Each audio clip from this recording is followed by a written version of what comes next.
नमस्कार दोस्तों, एक बार फिर से स्वागत है आपका हरीश एकेडमी में। पिछले जो वीडियो थे अपने, उसमें पूरे पठार, भारत के जितने भी पठार हैं उनको अपन कंप्लीट कर चुके हैं। अब अपन एंट्री कर रहे हैं हिमालय में। देखो, सबसे इम्पोर्टेंट चीज़ क्या है कि जो हिमालय का जो ऊपरी हिस्सा है, केवल पर्टिकुलर एवरेस्ट ही हिमालय नहीं है ना।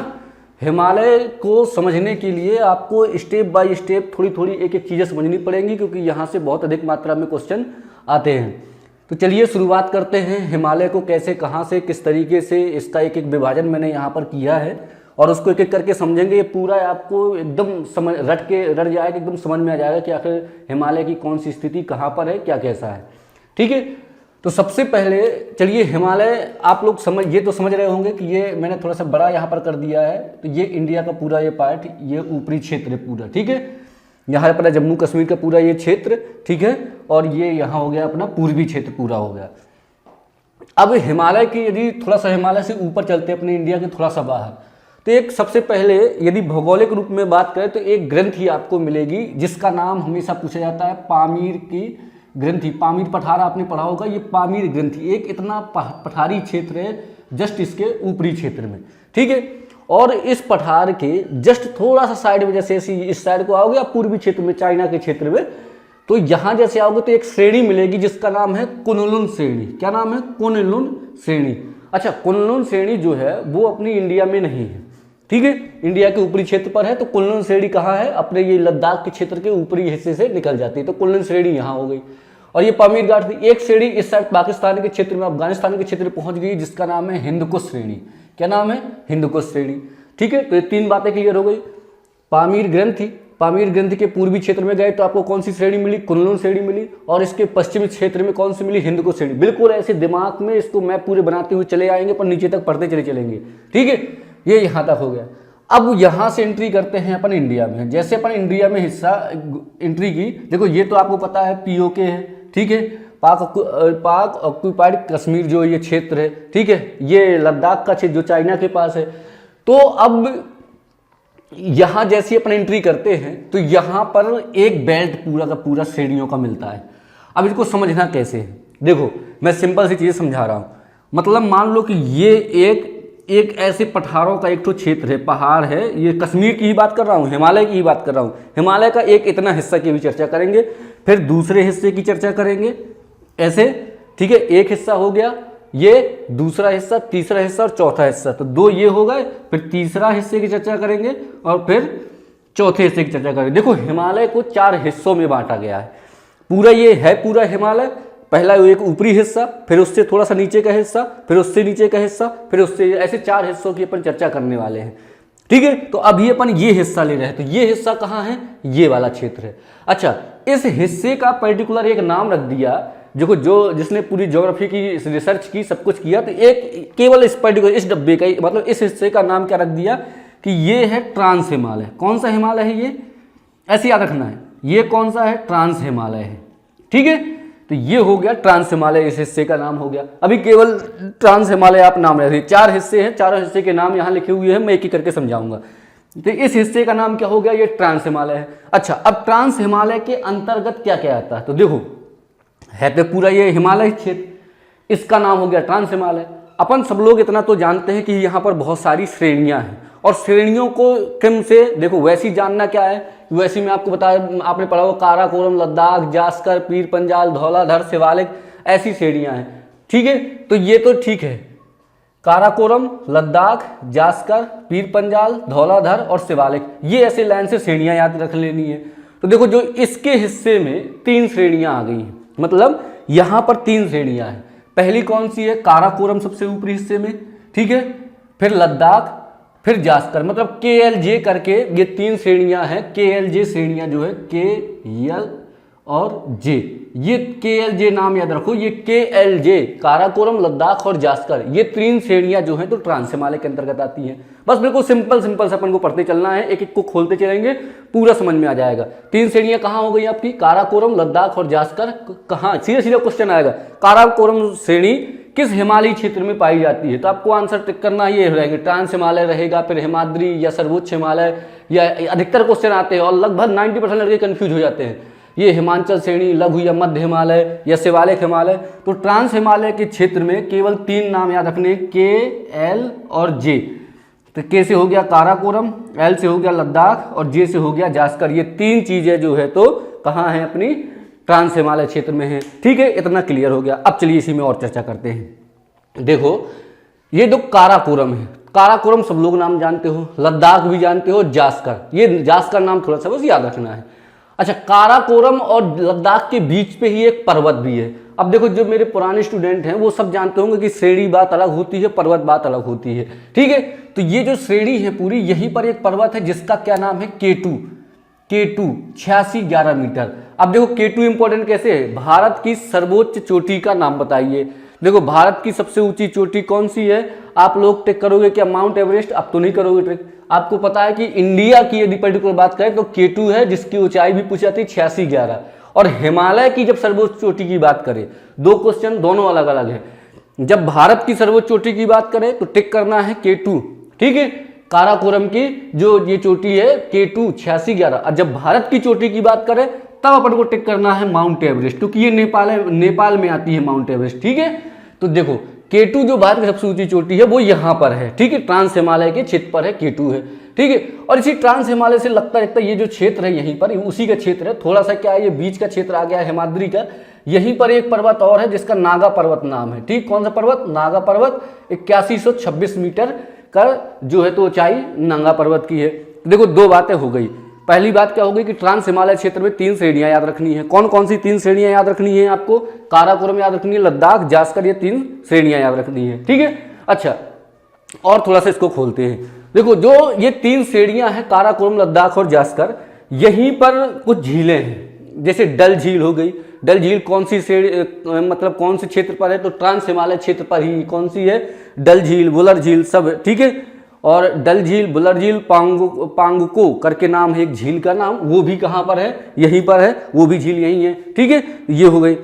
अच्छा, अब जो तीर्थ स्थल वैष्णो देवी की अपन बात करते हैं, वैष्णो देवी भी कहाँ है, ये ट्रांस हिमालय क्षेत्र में ही आता है। यहीं पर कौन सी क्या तीर्थ स्थल की बात करें तो जो वैष्णो देवी है, वैष्णो देवी जी भी कहाँ है, ये ट्रांस हिमालय क्षेत्र पर भी है। लद्दाख, जास्कर श्रेणी के ही पास में ही क्या है, वैष्णो देवी का भी क्षेत्र है।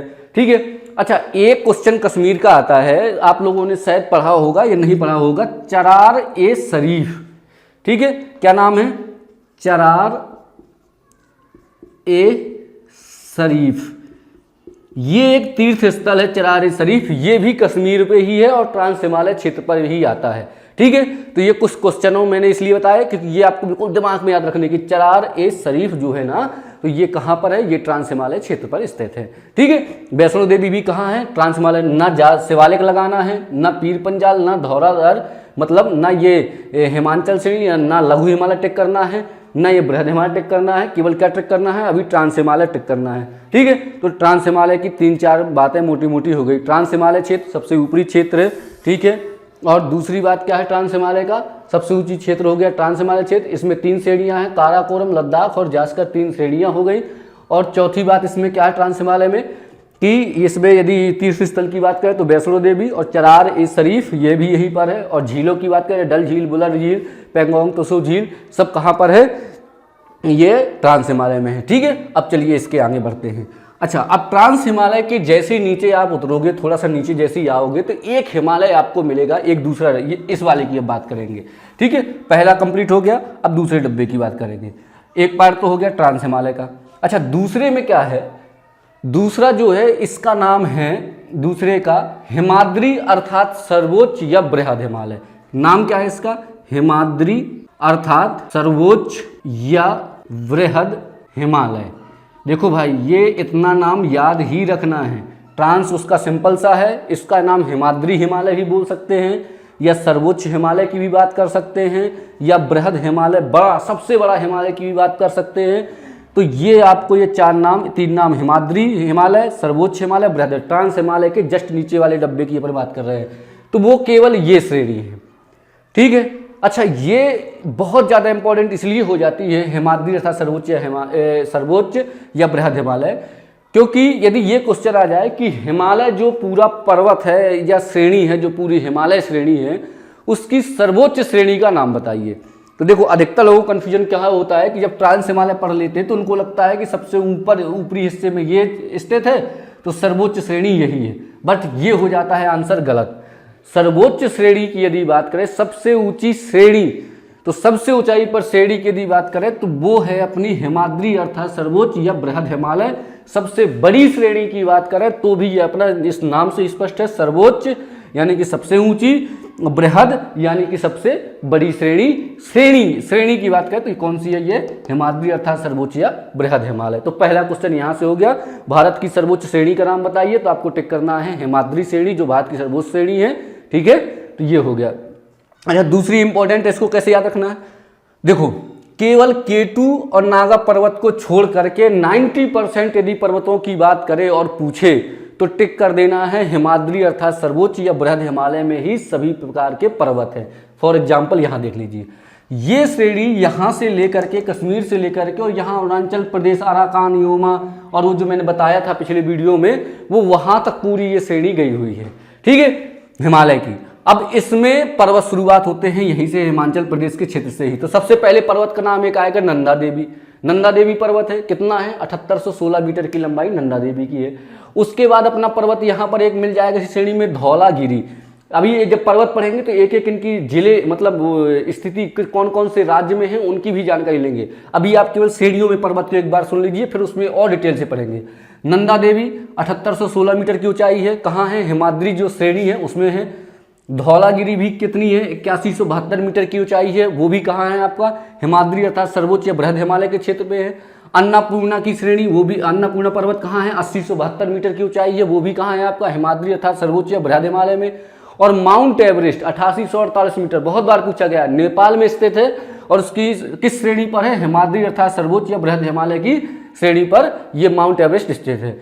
एक पर्वत का नाम है मकालू, जो मकालू पर्वत है 8481 मीटर, वो भी अपना कहाँ स्थित है, हिमाद्री अर्थात सर्वोच्च या बृहद हिमालय पे मकालू पर्वत भी स्थित है, ठीक है। तो ये जो है पर्वत कौन सा, नंदा देवी, धौलागिरी, अन्नपूर्णा, माउंट एवरेस्ट, मकालू, ये पर्वत सब कहाँ स्थित हैं आपके, हिमाद्री अर्थात सर्वोच्च या बृहद हिमालय में ये पूरे पर्वत स्थित है, ठीक है। तो ये दूसरे डब्बे की अपनी बात हो गई। तो एक हिस्सा हो गया अपना ट्रांस हिमालय का, एक हिस्सा हो गया अपना हिमाद्री अर्थात सर्वोच्च या बृहद हिमालय का, ठीक है। और इसमें इंपॉर्टेंट चीज है यही एवरेस्ट, यही केवल पर्वत ही इंपॉर्टेंट है इसके कि कौन कौन से पर्वत इसमें पाए जाते हैं। तो ये चीजें आप लोगों को याद रखनी है कि इतने पर्वत इसमें हैं, ठीक है। और जब ये श्रेणियों की बात आ जाए, काराकोरम, लद्दाख, जास्कर, तो ये श्रेणी आपको पता है कहाँ है, ट्रांस हिमालय में है।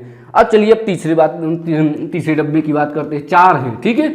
अब तीसरे में कौन सा है, तीसरे का नाम है जाएगा लघु या मध्य हिमालय। ये तीसरा अपन डब्बा बनाते हैं एक तो, पहला कौन सा हो गया, ट्रांस, दूसरा हो गया हिमाद्री अर्थात सर्वोच्च, और तीसरा हो जाएगा अपना, तीसरा डब्बा का नाम है हिमांचल श्रेणी, इसको बोलते हैं हिमांचल श्रेणी, या इसी को बोलते हैं अर्थात इसका नाम आ जाता है लघु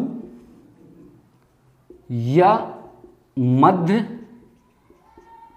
हिमालय, ठीक है। ये हो गए 3 नाम, हिमांचल श्रेणी अर्थात लघु या मध्य हिमालय, ये हो गया अपने तीसरे डब्बे की बात। अच्छा अब इसमें क्या इंपॉर्टेंट है, देखो इसमें इंपॉर्टेंट यदि बात करें तो सबसे इंपॉर्टेंट चीज इसमें है 2 श्रेणियां। इसमें कौन कौन सी 2 श्रेणियां हैं, पहली श्रेणी का नाम है पीर पंजाल। क्या नाम है, पीर पंजाल श्रेणी जो है ये कहाँ आती है आपकी, लघु या मध्य हिमालय। अधिकतर क्वेश्चन में लघु या मध्य हिमालय ऑप्शन में आप लोगों को मिला होगा कि पीर पंजाल श्रेणी कौन से हिमालय के अंतर्गत आती है। तो पीर पंजाल श्रेणी की अपन बात करेंगे कहाँ है, लघु या मध्य, क्योंकि 3 श्रेणियां अपनी ट्रांस हिमालय में है। बीच की जो श्रेणी है उसमें कोई ऐसी, बीच की जो पूरी की पूरी श्रेणी है इतनी बड़ी बनी हुई है, कौन सी, हिमाद्री अर्थात सर्वोच्च या बृहद हिमालय, उसमें तो कोई है नहीं है खासकर। लेकिन जो पीर पंजाल और धौलाधर श्रेणी, जो 2 श्रेणियां हैं ये अपनी लघु हिमालय में, तो कौन सी है, पहली पीर पंजाल श्रेणी है और दूसरी का नाम है धौलाधर। तो 2 इंपॉर्टेंट हो गए, पहला पीर पंजाल श्रेणी, पीर पंजाल श्रेणी जो है तो कहाँ है आपकी, लघु या मध्य हिमालय में, और दूसरी श्रेणी का नाम आ गया धौलाधर श्रेणी, ये भी कहाँ है, लघु या मध्य हिमालय में अपनी आ गई धौलाधर श्रेणी। तो 2 ये हो गई हिमाचल श्रेणी की। अच्छा अब हिमाचल लघु या मध्य हिमालय में और क्या क्या इंपॉर्टेंट है, ये 2 तो बेसिक इंपॉर्टेंट चीजें हैं कि जो अधिकतर आपके जो वनडे एग्जाम है उसमें अधिकतर पूछे जाते हैं ये, और श्रेणियों के नाम पूछे जाते हैं, कंफ्यूज हो जाते हैं। तो ये हो गई, देखो और इसकी यदि अपन बात करेंगे तो इसमें कुछ चारागाह भी पाए जाते हैं इस लघु हिमालय में, ठीक है। जो ये लघु या मध्य हिमालय है इसमें कुछ चारागाह भी हैं। ठीक है, देखो इन चारागाहों का नाम अल्पाइन चारागाह है। कौन से? अल्पाइन चारागाह, नाम है, केवल परेशान नहीं होना, ये केवल नाम है। क्वेश्चन सीधे सीधे पूछे अल्पाइन चारागाह इनमें से कौन सी श्रेणी में या कौन से हिमालय में पाए जाते हैं? तो अल्पाइन चारागाह की यदि बात करेंगे तो कौन से हिमालय में है? लघु या मध्य हिमालय में अपने कौन से चारागाह हैं? अल्पाइन चारागाह में। ठीक है, अब देखो ये चारागाह है, मतलब वही समझ लो चारा है पूरा। अब इनके मतलब स्थिति या जगह के हिसाब से इनके नाम बदलेंगे। ठीक है, तो कश्मीर में, यदि कश्मीर में इस चारागाह का नाम जो बदल जाता है उसको बोलते हैं मर्ग। क्या है? चारागाह ही है, लेकिन अल्पाइन चारागाह का कश्मीर में नाम हो जाता है। क्या नाम बता देते हैं कश्मीर में इसका? मर्ग नाम बता देते हैं कि कश्मीर में इस चारागाह का नाम क्या है? मर्ग है। ठीक है, और उत्तराखंड में इसका नाम हो जाता है बुग्याल या प्यार। बुग्याल या प्यार, ये उत्तराखंड में इसका नाम है। देखो बात क्या है अल्पाइन चारागाह। कहाँ पर पाया जाता है? लघु या मध्य हिमालय भी पाया जाता है। बट जैसे कश्मीर में इसी चारागाह का नाम हो जाएगा मर्ग और उत्तराखंड में इसी का नाम हो जाएगा बुग्याल या प्यार। कहाँ पर? उत्तराखंड में ये चारागाह है जिसका नाम है बुग्याल या प्यार, और कश्मीर में इसका नाम हो जाएगा मर्ग। और लघु या मध्य हिमालय में किस प्रकार का चारागाह पाया जाता है? तो अल्पाइन चारागाह पाया जाता है। मर्ग चारागाह कहाँ पाया जाता है? तो आंसर क्या हो जाएगा? कश्मीर में। बुग्याल या प्यार चारागाह कहाँ पाया जाता है? तो आपका आंसर हो जाएगा कहाँ पाया जाता है? उत्तराखंड में पाया जाता है। ठीक है, अच्छा अब एक यहाँ से क्वेश्चन आया था, वो मैं आप लोगों को यहाँ पर चर्चा करूँगा। एक क्वेश्चन का नाम है, यही उत्तराखंड की जनजाति से है। आप लोगों ने सुना होगा एक जनजाति का नाम है भोटिया जनजाति। कौन सी जनजाति? भोटिया जनजाति। देखो ये इतनी इंपॉर्टेंट जनजाति है कि ये बहुत बार पेपर में आ चुकी है। भोटिया जनजाति के बारे में क्वेश्चन कैसे इसका बनता है कि भारत की ऐसी कौन सी जनजाति है जो ऋतु प्रवास करती है? अब ये समझ में नहीं आता कि ऋतु प्रवास करती है का सेंस क्या है। तो देखो इसमें कुछ नहीं है। देखो ये जो भोटिया जनजाति उत्तराखंड के क्षेत्र में जो पाई जाती है, ये करती क्या है कि जब गर्मियों का दिन होता है तो ये यहाँ से आगे को ऊपर की ओर ट्रेवल करती है और वहाँ चली जाती है रहने के लिए। ठीक है, जैसी ठंडी आती है तो यहाँ बर्फ ज़्यादा अधिकतर मात्रा में यहाँ आ जाती है, तो वो अपने नीचे कहाँ उत्तराखंड में फिर आ जाती है। तो जो ऋतु प्रवास मतलब गर्मी और ठंडियों में ये अलग अलग अपनी जगह चेंज करती रहती है। इस कारण से ये भोटिया जनजाति बहुत फेमस है, जो कहाँ पाई जाती है? लघु या मध्य हिमालय में ही पाई जाती है मुख्य रूप से। लेकिन जैसी गर्मी होती है तो वो कहाँ ऊपरी क्षेत्र में चली जाती है, यानी ट्रांस हिमालयी क्षेत्र में जाके चले जाते हैं, वहाँ अपना गुजर बसर करते हैं। और जैसी ठंडी आती है तो वो नीचे आ जाते हैं। ठीक है, तो ऋतु प्रवास करने वाली भारत की एकमात्र जनजाति का यदि नाम कोई पूछे तो टिक करना है कौन सी जनजाति है? वो भोटिया जनजाति है जो ऋतु प्रवास करती है। ठीक है, अच्छा एक क्वेश्चन और यहीं से लघु या मध्य हिमालय से आप लोगों ने सुना होगा, क्योंकि ये पीर पंजाल धौलाधर जो श्रेणी है ना, ये बहुत ज़्यादा इंपॉर्टेंट है। यहाँ से क्वेश्चन अधिकतर आते हैं। देखो एक क्वेश्चन यहाँ का क्या है, आप लोगों ने एक नाम सुना होगा फूलों की घाटी। फूलों की घाटी, ये नाम आप लोगों ने सुना होगा। देखो वो ठीक है, आपको पता है उत्तराखंड के क्षेत्र में ये है, लेकिन फूलों की घाटी से क्वेश्चन यदि ये माने कि किस हिमालय श्रेणी में आता है, किस हिमालय में आता है, तो आपको फिर ये पता होना चाहिए कि ये लघु या मध्य हिमालय के क्षेत्र पर ही आता है। देखो अंदाजा कैसे लग जाएगा, जब आप लोग ये वीडियो अच्छे से देख लोगे, अच्छे से समझ लोगे, एक बार किताब पढ़ लोगे, तो अंदाजा ऐसे लगेगा कि भाई ये लघु हिमालय है और यहाँ पर दो श्रेणियाँ, तो पीर पंजाल या धौलाधर। यदि श्रेणियाँ भी पूछता है ना कोई पर्टिकुलर, तो आप लोगों को ये हो जाएगा कि भाई काराकोरम, लद्दाख, जास्कर तो है ही नहीं और शिवालिक भी नहीं है। ठीक है, इसमें तो 100% पीर पंजाल यदि ऑप्शन मिल गया या धौलाधर मिल गया, दो में से एक कोई ऑप्शन मिल जाएगा, आप 100% टिक कर दोगे। तो जो फूलों की घाटी, ठीक है, गंगोत्री, यमुनोत्री, केदारनाथ, बद्रीनाथ, सब कुछ यही पीर पंजाल और ये जो पीर पंजाल और धौलाधर श्रेणी है ना, केदारनाथ, बद्रीनाथ, सब कुछ जो है कहाँ है, ये सब यहीं पर है। कहाँ पर? लघु या मध्य हिमालय यानी कि पीर पंजाल और धौलाधर श्रेणी के बीच में है। ठीक है, और हेमकुंड साहिब का भी जो नाम आता है वो भी कहाँ पर है? लघु हिमालय या मध्य हिमालय के क्षेत्र पर है। तो ये हो गया अपना कौन सा? लघु या मध्य हिमालय की बात हो गई। अब एक लास्ट वाला बचा है, 3 डब्बे अपने कंप्लीट हो गए, चौथा बचा है जिसका नाम है शिवालिक या निम्न हिमालय। क्या नाम है इसका? शिवालिक,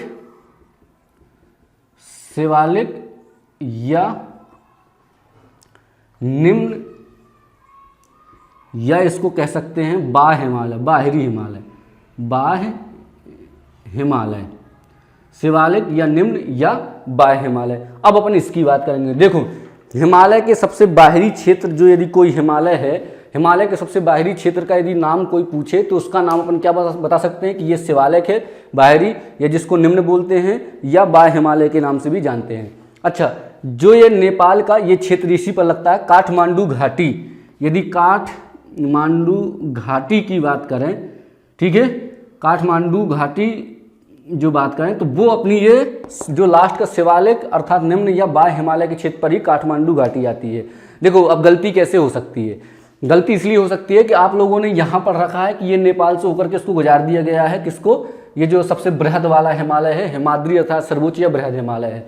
तो आपको पता है नेपाल की राजधानी काठमांडू यही कहीं होगी, बट ये बात याद रखना, ये थोड़ा सा समझाने के लिए इतना फैला के बिल्कुल पास पास से ये चीज़ें गुजरी हुई है। तो शिवालिक अर्थात निम्न या बाह्य हिमालय जो है ना, तो जो काठमांडू घाटी है नेपाल की, वो भी कहाँ स्थित है, वो ना कि बृहद पे है, ना ये लघु पे है और ना ट्रांस पे है, ये है किसमें, शिवालिक अर्थात निम्न या बाह्य हिमालय के क्षेत्र पर, इसलिए ये कन्फ्यूजन वाला सबसे बड़ी जगह है ये। ठीक है, तो काठमांडू घाटी कहाँ स्थित है, शिवालिक या निम्न या बाह्य हिमालय में स्थित है। ठीक है, अच्छा, अब जो विंध्याचल पठार है और मैकाल पठार है, कौन कौन सा, विंध्याचल पठार और मैकाल पठार, तो ये जस्ट इसके शिवालिक के जस्ट नीचे आ जाते हैं। तो देखो अब पूरे होगा ये, पहले कौन सा था, ट्रांस हिमालय, फिर कौन सा था, हिमाद्री अर्थात सर्वोच्च या बृहद हिमालय, फिर था अपना हिमाचल श्रेणी अर्थात लघु या मध्य हिमालय, फिर लास्ट में था शिवालिक अर्थात निम्न या बाह्य हिमालय। शिवालिक अर्थात निम्न या बाह्य हिमालय में केवल एक चीज़ याद रखनी है, काठमांडू घाटी जो है तो यहीं पर पाई जाती है। तो ये हो गए अभी हिमालय का छोटा सा विभाजन है। ठीक है, फिर धीरे धीरे यहीं पर दर्रे भी है। आपने पिछले जो मैं ट्रिक पढ़ा रहा हूँ, दूसरा अपना जो चालू किया है अपन ने ट्रिकों वाला, उसमें मैं आपको दर्रे याद करवा रहा हूँ। इसमें क्या है, इसमें अपन डिटेल में बिल्कुल चर्चा कर रहे हैं। अब इसके बाद धीरे धीरे अब हिमालय में बांगर क्या है, खादर क्या है, इनकी अब इनके मैदान की धीरे धीरे चर्चा करेंगे, फिर इनके पर्वतों की चर्चा करेंगे क्या क्या है। ठीक है, तो मिलते हैं अपन अगले वीडियो में इसी के जस्ट आगे। आशा करता हूं कि आपको समझ में आया होगा। यदि फिर भी कहीं डाउट है आपको तो आप कमेंट करके बताइए अगले वीडियो में, या स्पेशल आपका डाउट वाला वीडियो बना करके समझाया जाएगा कहाँ कैसी क्या कोई भी यदि किसी प्रकार की दिक्कत है। ठीक है, धन्यवाद, चलिए मिलते हैं अगले वीडियो में।